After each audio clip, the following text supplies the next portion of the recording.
Hello, everybody. Welcome to the show. Hope you're all having a good day, and I just wanted to show you quickly what I'm looking at out here today. It's a stifling hot Okanagan afternoon, and the sky is very nice and blue.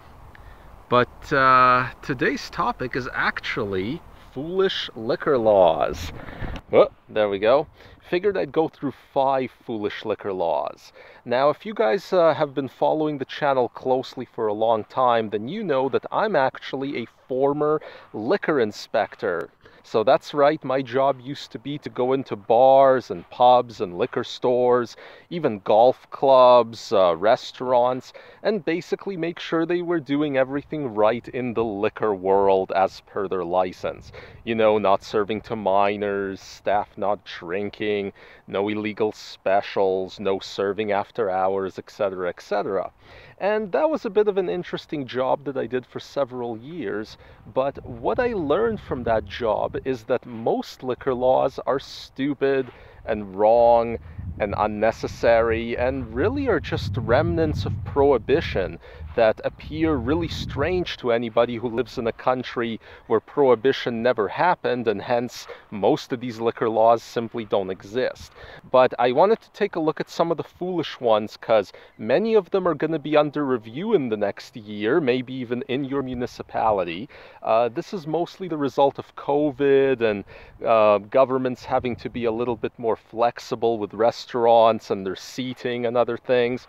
But the laws are getting looked at. So here's 5 really dumb ones that always kind of got under my skin as an inspector. The first one is that you've probably already seen in the news lately: restrictions on outdoor patios. Now, I have personally sat on the line with a guy who was trying to get his patio license, and I couldn't license him for liquor because he was missing some municipal approval and his floor plan wasn't quite right, and he actually needed a fire guy to go by his restaurant and give him an actual occupancy permit for his patio.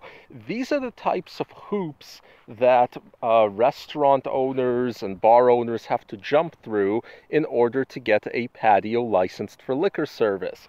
And all these rules are totally pointless. All the floor plan requirements, all the requirements to not have liquor travel through non-licensed areas, all of that disappeared as soon as it wasn't needed anymore. And I recommend it stays not needed, because if you live in a kind of country where you can pretty much just pop a couple chairs outside your restaurant and that's it, you can serve liquor on those, then you're probably wondering, yeah, why wouldn't they get rid of all those regulations shortly after Prohibition? Stupid liquor law number 2, open liquor. Now think about this. What exactly is wrong with having open liquor somewhere, provided that it's being held by an adult, a person of drinking age? Well, really, there's nothing wrong with it. Now, some of you may say, well, if you let people have liquor all over the place, there'll be drunks everywhere. Well, I'm not quite so sure about that, but for drunks, there is a separate offense, which is being intoxicated in a public place. So you don't need the open liquor law in order to control for that. In fact, once you drill it down, the only reason that open liquor laws exist is to have a sort of function to trap licensees with. If you declare that open liquor is a thing that's not allowed, well, then liquor is only allowed in licensed places.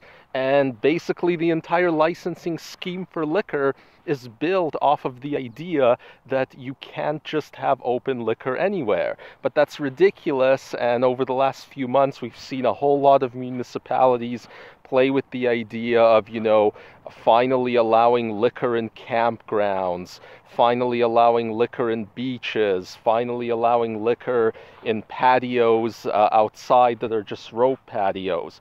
But really, as far as I'm concerned, all open liquor laws are stupid, and things should be more like they are on the Nevada Strip, where you can just have open liquor.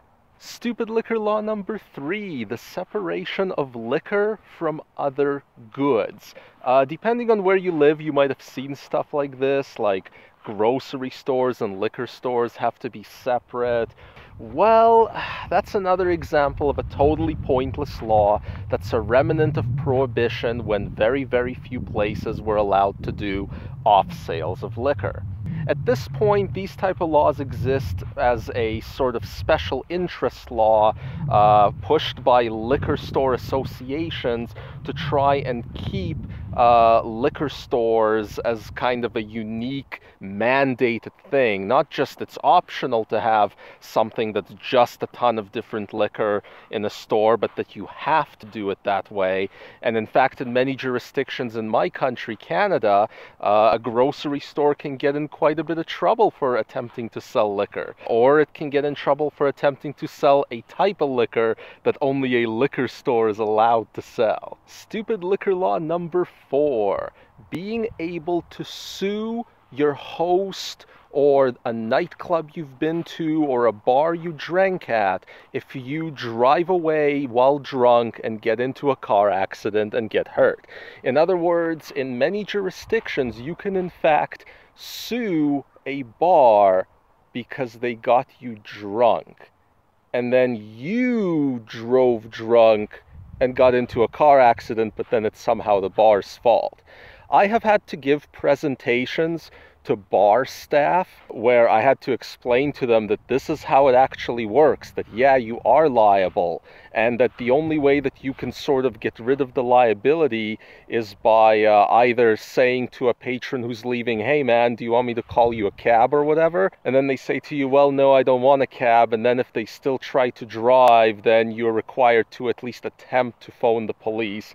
And then if you go through all of those steps, then you've kind of lost your liability over that whole situation, so you're no longer liable. But I have always felt that none of that makes any sense whatsoever. Why have a drinking age if you're not held responsible for the consequences of your drinking, if you can pawn it off on somebody else? Isn't that the entire point of keeping drinking to only adults, so that once you drink, you're responsible for what happens to you, not the place that served you alcohol? Anyway, that one really used to get under my skin. Definitely a stupid liquor law, and that one's actually kind of the fault of some courts. It's not even the fault of liquor control boards like some of the other ones are.